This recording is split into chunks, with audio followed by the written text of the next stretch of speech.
Have you ever been disrespected and instantly felt the urge to defend yourself, explain yourself, or retaliate? What if I told you that reacting is exactly what they want, and that the most powerful move you can make is silence? In this video, we'll unravel why staying quiet after disrespect is not only a show of strength, but a brutal law of power itself. A principle used not by the weak, by those who understand the game. In the war of power and influence, silence is rarely understood for what it truly is: a deliberate act of dominance. In a world where people are addicted to reaction, where everyone wants to speak, defend, and express, silence becomes rare. And in its rarity lies its strength. When someone disrespects you, the natural impulse is to respond, to fight back, to assert your value. But this is the very trap they've set. They want your reaction. They need your voice to feel validated in their attack. They are the aggressor, but the moment you respond, you become equally guilty in the theater of perception. The art of silence is not about cowardice or fear. It is about controlling the frame of the conflict. When someone disrespects you, especially in public or in moments of emotional tension, they are baiting you.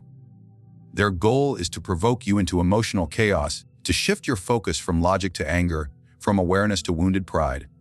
And when you respond, they gain what they could not have earned by merit: your attention, your energy, and your emotional involvement. That is the true currency of control. He who controls your emotions controls your decisions. But when you stay silent, you remove that weapon from their hands. You force them to wrestle with their own words in the void. You create psychological tension because your silence becomes a question they cannot answer. Was it indifference? Was it confidence? Was it contempt? The more they wonder, the more they expose themselves. You do not have to speak to win. You only have to refuse to play their game.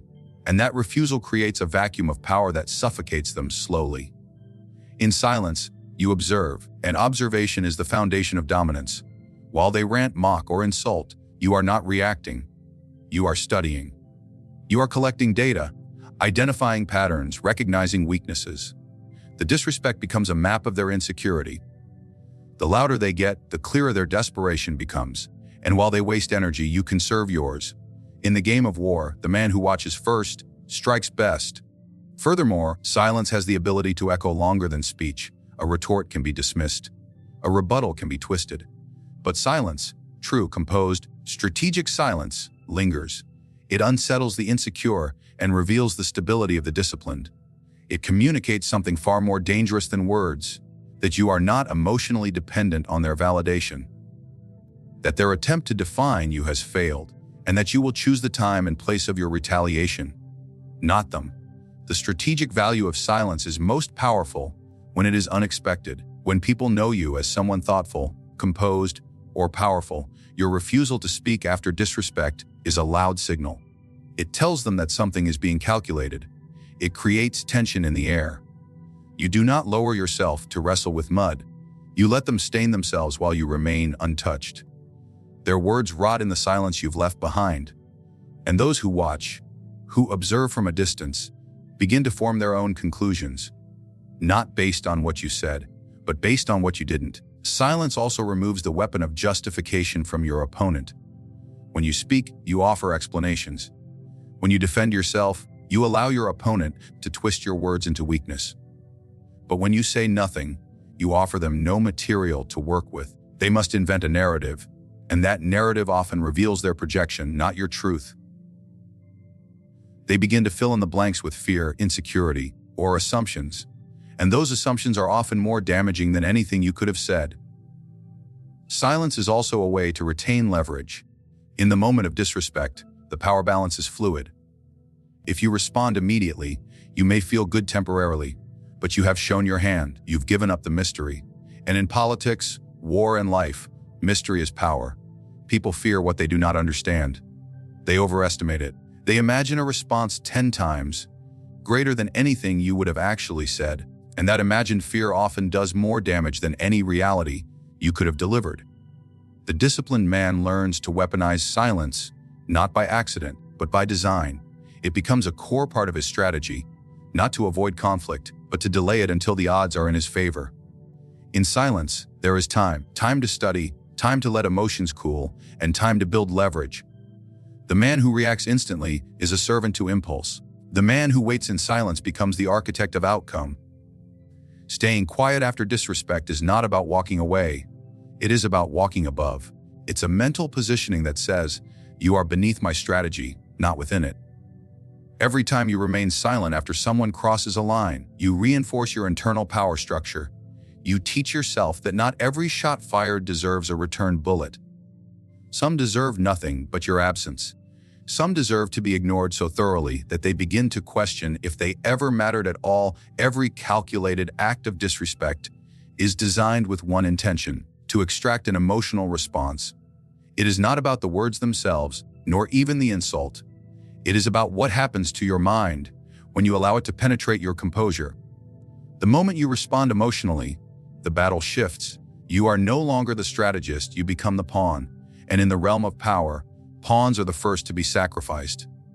Disrespect is often subtle. It may come in the form of mockery, sarcasm, exclusion, or sudden shifts in tone. But behind each gesture lies a test, an invitation to step off your throne and enter their arena.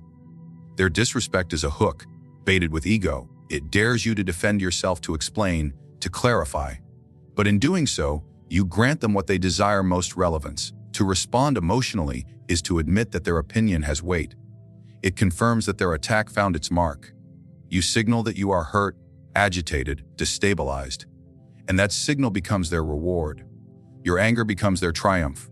Your raised voice, your sharp words, your offended pride. It all becomes entertainment, evidence, ammunition. You are no longer controlling the scene. You have entered their frame, and in doing so, you are no longer a sovereign force.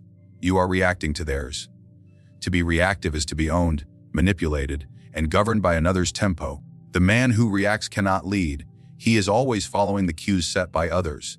This is why the truly powerful do not argue when disrespected. They do not plead for understanding or fight to restore their name. They remain still. In that stillness, they become unreadable, and the unreadable man cannot be played. There is nothing more disturbing to a disrespectful person than the realization that they cannot disturb you. Emotional silence is the most brutal rejection. It communicates that their existence holds no weight in your emotional landscape. When you respond emotionally, you break your own structure. The insult may be minor, the words insignificant, but the energy you pour into your response gives them life. You breathe power into what should have died in silence. You begin to define yourself not by who you are, but by what you are reacting to. The more reactive you become, the more you surrender your internal authority. You are no longer rooted. You are pulled, twisted, and thrown by the winds of others' opinions. The psychological cost of emotional reaction is high. You replay the conversation in your head, rethink what you said, regret how you said it. Meanwhile, the person who disrespected you has moved on, possibly already working on the next trap. You remain stuck in a prison of your own words, trying to undo damage that should never have happened had you chosen silence. Words spoken in reaction are often impulsive, reckless, and diluted by emotion. They reveal more about your wounds than your wisdom. The man who holds his emotions does not bury them. He disciplines them. Discipline is not denial, it is control. You feel the disrespect, but you do not show it. You are aware of the insult, but you do not acknowledge it. You observe their game, but you refuse to sit at their table. In that refusal, you create distance, and distance is power. From a distance, you see clearly. From a distance, you cannot be touched. Those who disrespect others often rely on one principle, that their target will stoop to their level. They rely on the chain reaction of emotional chaos. It is a ritual they have mastered. They know what buttons to push, what tone to use, how to provoke just enough tension to make you lash out. They feed on drama, and your emotion is their nourishment. The moment you react, you validate their strategy. You confirm their significance. You tell them they are worthy of your attention. And once they know how to move you, they will move you again. Reputation is not only about how you speak. It is about how you remain silent. A man who cannot be rattled becomes a man who is feared. People speak carefully in front of those who do not react because they never know where they stand. They know that disrespect will not bring noise, but consequence. And the fear of unknown consequence is far more powerful than any spoken rebuttal. Those who cannot predict your response must tread lightly. That fear is your shield. Emotional reaction invites judgment. When you speak in anger, the crowd does not analyze your pain. They analyze your instability. The disrespect becomes secondary. Your reaction becomes the headline. You are labeled not as a victim of offense, but as someone who cannot handle pressure. You provide your enemies with exactly what they need: evidence to discredit you. And in a world where perception shapes truth, that is a mistake that cannot be afforded. To be emotionally reactive is to declare war without a plan. It is to enter battle unarmed, fueled only by wounded pride. But wounded pride cannot win wars. It bleeds too easily. It speaks too loudly. It exposes too much. Those who rule themselves, those who lose control, lose position. And in the hierarchy of power, the man who cannot master his emotions will always kneel before the man who can. Disrespect is often misunderstood as a show of dominance or superiority, but in truth, it is one of the clearest signs of personal insecurity. A person secure in their power, confident in their identity, and in control of their emotions has no need to belittle or provoke others. Disrespect, then, is not a statement about your value, but a mirror reflecting their inner instability. The insult aimed at you is a confession of their mental state, not a declaration of your worth. When someone chooses to disrespect you, they reveal more about their fears than about your flaws. The tone they use, the timing of their insult, and the need to assert themselves all point to a lack of inner control. A stable individual does not seek power through humiliation. They do not reach for influence by tearing others down. But the insecure man, the fearful woman, the envious competitor, they all resort to subtle jabs, passive aggression, and open mockery because they cannot handle your presence without trying to minimize it. And here is where most people misunderstand the dynamic. They believe that, by being quiet, they're allowing someone to walk over them. But staying quiet after disrespect is not submission. It is exposure. When you do not respond, the full spotlight remains on their behavior. Without your words to distract or deflect, the weight of their insult falls squarely on their own character. In your silence, their true nature is put on display. What they thought would make them seem strong now makes them look small. What they hoped would provoke chaos only amplifies their pettiness. The psychological burden of that exposure is not immediate, but it is corrosive, because the person who disrespects is almost always hoping for a performance. They want conflict. They want noise. They want escalation. They are trying to hide their own fear of insignificance by provoking emotion in you. But when you remain still, when you give them nothing to push against, their weakness grows louder. The absence of your reaction becomes a magnifying glass on their inferiority, and everyone watching begins to see the truth that even they are trying to hide. People who feel powerful rarely need to remind others. Their presence alone communicates authority. But those who feel overlooked, irrelevant, or inferior often resort to disrespect as a way to reclaim a sense of power they know they don't possess. Their voice rises not because they are bold, because silence terrifies them. Their insults are not weapons. They are shields, meant to protect a fragile ego, and your silence dismantles that shield piece by piece. This is where the true nature of strength emerges. It is not in the volume of your response, in the discipline to say nothing at all. That discipline sends a message that cannot be undone. I do not need to lower myself to address you. I do not need your recognition. I do not fear your opinion. In that unspoken stance, you assert a hierarchy that places you far above the disrespect. And while the attacker may not understand it in the moment, the seed of their insecurity deepens. They begin to ask themselves why their words failed, why their provocation fell flat, why you were unmoved. And in that confusion, they feel their own insignificance more deeply than if you had screamed it in their face. Even more powerful is how others interpret your silence. In social dynamics, the one who maintains composure is seen as the one in control. When someone disrespects you and you say nothing, the people watching are forced to evaluate both sides. And almost always, they will see the person shouting as the one who lacks control, the man or woman who remains calm, who doesn't even flinch, who lets the disrespect fall like rain on stone, becomes an enigma. And in power, being an enigma is more useful than being understood. Silence transforms disrespect into self-revelation. Without your response to guide the narrative, the disrespectful individual must face their own reflection. It becomes clear to anyone observing that their need to insult came not from power, but from pain, not from confidence, but from confusion, not from status, but from self-doubt. And when their insult fails to spark reaction, it starts to rot. It hangs in the air, awkward and unacknowledged. The audience shifts, the energy changes. What was meant to elevate them begins to isolate them. This is why, in strategic environments, political circles, courtrooms, business negotiations, social power games, the most powerful players often say the least. They understand that the attack is not personal. It's procedural. It's a desperate attempt by the weak to appear strong, but the powerful do not need to appear strong.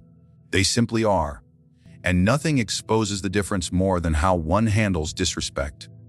If you truly understand the roots of disrespect, you'll no longer feel the need to meet it with aggression. You'll see the insecurity behind the mockery. You'll detect the desperation behind the sarcasm, and you'll realize that every insult thrown at you without cause is actually a silent scream for significance. Your refusal to respond becomes the confirmation that they do not deserve it. In the realm of true influence, those who command the most power are not the loudest. They are not the ones shouting in crowds, explaining themselves endlessly, or drowning others in words. The truly powerful are those who speak only when necessary, and even then, with precision. Noise is the domain of the insecure, the uncalculated, and the easily manipulated. But silence, intentional, controlled, and sharpened by awareness, is the tool of sovereign minds. It is not absence. It is dominance without chaos. Noise is everywhere. People yell to be seen, argue to be respected, and over-explain to protect their pride. But this constant reaction weakens them. They become too predictable, too open, too easy to read. Every emotional word they release is a weapon handed to others. They don't realize that in trying to be heard, they are exposing their fears, their wounds, and their need for approval. The one who remains quiet after disrespect, the one who says nothing, gives nothing, and reveals nothing, becomes unreadable, and therefore untouchable. In silence, there is an unnerving kind of power.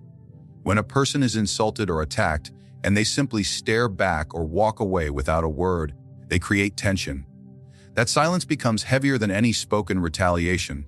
It forces the attacker to look inward, to second guess, to wonder why their tactic failed. It also causes the onlookers to shift their perception. They no longer see a victim. They see a presence that cannot be moved. And that kind of presence is terrifying to those who thrive on control through reaction. Power resides in silence because silence changes the dynamic of control. When you respond with noise, anger, sarcasm, defense, you place yourself in the position of someone affected. You react to what was done to you, and in doing so, allow the other person to define the terms of the interaction. But silence reverses this. It's no longer about what they said. It becomes about what you didn't say. They're left to interpret your stillness. And in that gap, they begin to project their own fear, their own assumptions, and their own guilt.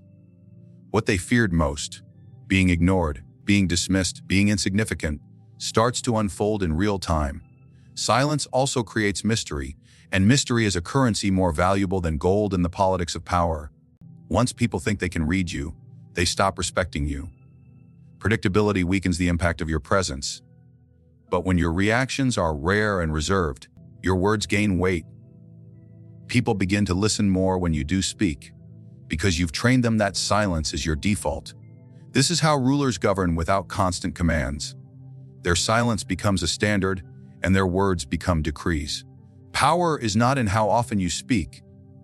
It's in the discipline of waiting until silence has done enough damage on its own. There is also a tactical benefit to not showing your cards. When you remain silent after someone disrespects you, they don't know if you're planning a response, gathering allies, building leverage, or simply walking away. And this ambiguity gives you control. You own the narrative, not by writing it yourself, but by denying them the clarity to write theirs. Noise gives people the material to paint your image. Silence forces them to guess. And when people guess, they usually fear the worst. The powerful man understands that fear of the unknown is stronger than the fear of spoken threats. In confrontations, the loud one is usually at a disadvantage. They reveal their position, their emotions, and their intentions. They react impulsively, hoping to dominate by sound, but all they do is give away their strategy. The silent one, on the other hand, remains a mystery. Their stillness forces others to fill in the blanks, to hesitate, to delay. They are forced to rethink their approach, unsure if they have miscalculated. That silence distorts their confidence and unbalances their rhythm. In that psychological disorientation, the silent person gains the upper hand, without lifting a finger or raising a voice. This principle applies in relationships, business, warfare, and personal conflict. In all areas of life, silence is a universal language of power. The man who does not speak under pressure is the man who cannot be manipulated. He shows that he is not desperate to be understood. He is not afraid of misinterpretation. He is not concerned with proving his worth to someone who does not see it, and that refusal to engage becomes a wall too high for weak minds to climb. The mistake most people make is believing that power must always be loud, that dominance must be shouted. But history and strategy have shown that the strongest moves are made in silence, when others least expect them. Just as the deadliest predator is the one who waits in the shadows, the most effective individual is the one who does not need to announce their strength. They do not waste energy on battles unworthy of their time. They know that responding to every insult is a sign of internal poverty, and that silence, held long enough, can collapse even the loudest opposition. Power is never about reacting to every insult or defending yourself against every slight. True power is the ability to hold your ground in silence while chaos begs for your attention. The world teaches us to speak up, to retaliate, clap back at disrespect. But this is a trap laid by those who feed on reaction, who seek to drag you into the arena of emotional warfare where your energy becomes their fuel. By remaining calm, unreadable, and unmoved, you deny them this satisfaction. You do not stoop to their level. You remove yourself from the game entirely. When you stay quiet after being disrespected, you shift the power dynamic. You do not validate their insult. You reveal it for what it is, a display of weakness, not strength. You expose the attacker's insecurity, not your own. You gain the upper hand not by fighting, but by mastering your own mind. And in that mastery, you become dangerous, not because of what you say, but because no one knows what you're truly thinking or planning. Silence after disrespect is not passive. It is the most calculated and lethal form of dominance. In a world where people trade words like weapons, the man who says nothing is the one feared the most. Let them talk, let them mock, let them underestimate. Your silence is not surrender. It is the preparation of something far greater, complete, irreversible control.